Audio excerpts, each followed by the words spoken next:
summer's day and we've had a great time. But I want to start off on a rather sombre note, because not that many days ago, in the pouring, horrible rain, I and various of my colleagues had to go to the funeral of a friend of many of our people, Keith Brown in Stoke. And Keith was a man who came to this party some 18 months ago at his wit's end because of the neighbours' dispute, is what the police called it, between him and his family and Mr. Khan and his extended tribe next door. Now, many Mr. Khans, I'm sure, are perfectly decent people. We've really got no problem with some of them. And even if we don't like them here, it's the bloody politicians who brought them here who are the problem, not Mr. and Mrs. Khan and the rest of it. But this Mr. Khan and his family are entirely different. And they're representative of the worst elements in that community. And I know some of you are here because you have experience of the worst elements in that community. And the Browns did.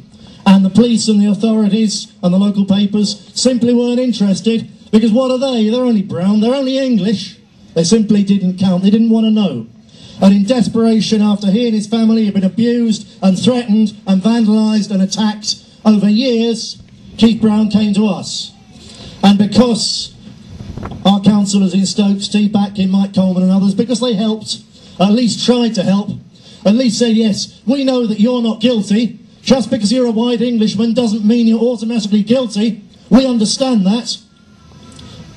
Because of that, he came on board with us.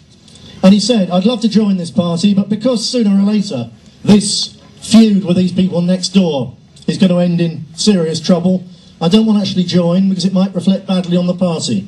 That was the kind of quiet, decent, sensible, considerate man Keith Brown was with his family. 7 children. 7 children, all to the same mum. His wife didn't have any before they got married. A really rare thing. Lovely family. So he said, I don't want to join, but I want to work. And he worked and he worked and he worked. And he wasn't someone who sits in the pub and drinks and complains. He came out and he worked and he leafleted and he helped us get candidates turned into councillors in Stoke. So we're a major force politically in that city, and we're going to be all the bigger fairly soon. And Keith was a part of that, doing his own bit. So, attending his funeral was a harrowing experience in any case, because he was one of ours, and because of how it came about.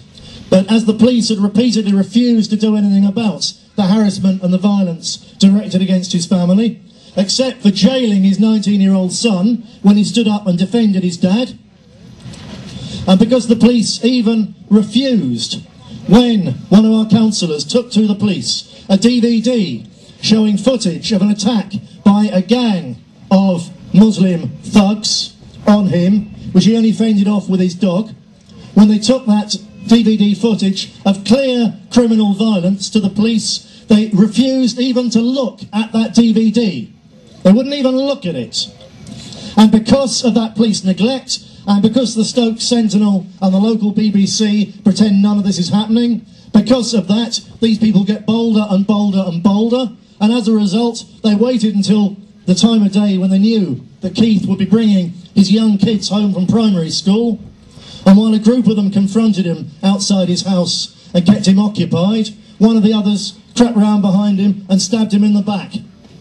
And he died in front of his young children, with his 19-year-old son trying to help him, and also being badly injured and nearly killed himself. And all the police say is this was a neighbourhood dispute. And they said, no, there's nothing racial about it. Now, the police's own rules and regulations and guidelines state this, that a racist attack is a racist attack if anybody perceives it to be a racist attack. And in this case, you've got the councillors, the British National Party councillors, who Keith had gone to for help and had explained the situation. They're saying it's a racist attack. And its family was saying, and they should know, this is a racist attack because of all the abuse they were getting, the racial abuse directed against them for months and years beforehand by this same gang of people. But as far as the police are concerned, it's just a neighbourhood dispute. So the family, finally, a family with some real guts, even under those circumstances. All too often, families, they're not the only ones who've had this, you must know that.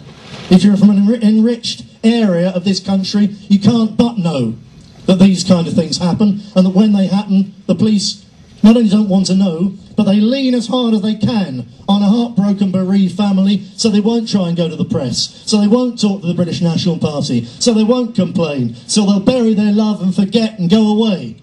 That's what they want them to do. And finally in the Browns, they got a family who said, no, sod it. The British National Party were the only people who stood up for Keith and us when he was alive, so now we want British National Party councillors to carry his coffin into church. And so our 6 councillors did.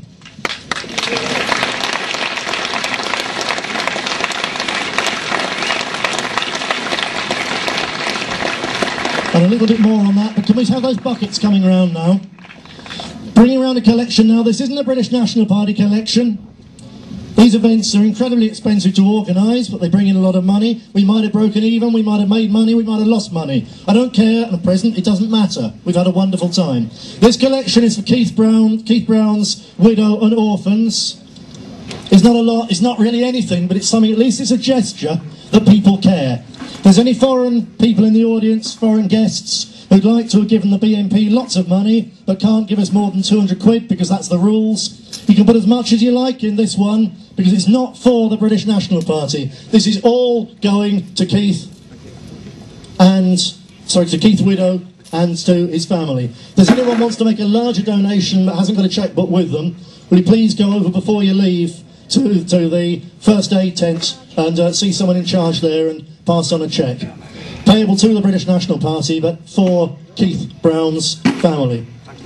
And that family at least need to know that there are people on their side, because it's one of the most heartbreaking things I've ever seen, to see those little kids sobbing their hearts out in that church for what's happened to their dad, when nobody gave a damn about him, and the older ones know that, and that only adds to their grief and to their anger. So if we can do something to show there's at least some people there, people who've never met them, people who wouldn't recognise them in the street, who nevertheless share at least something, an inkling of what they've gone through, and just want to do something to show, yeah, he was one of us, you're of us, and here's something. I don't know what they'll do with it, but that's entirely up to them. So thank you very much. Keep on those buckets coming round, and please give whatever you can. Thank you very much.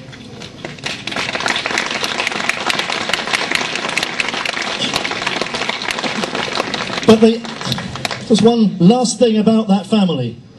At the graveside, one of the sons, who I guess was about 11 or so, with bloodshot eyes and a shocking state, he'd seen me, and obviously the family were very political, he knew who I was, and he wanted to come up and say something to me.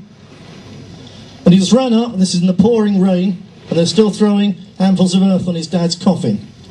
And he just came up to me, and he touched me on the back with a huge grin on his face, because we were standing in the pouring rain. He said, "You're all wet." Then he ran off back to comfort his mum. Unbelievable guts from that little kid.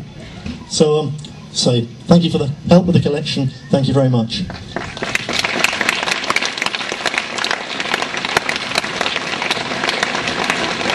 But the one thing that made me bloody angry in Stoke that afternoon was the attitude of the local BBC when the reporter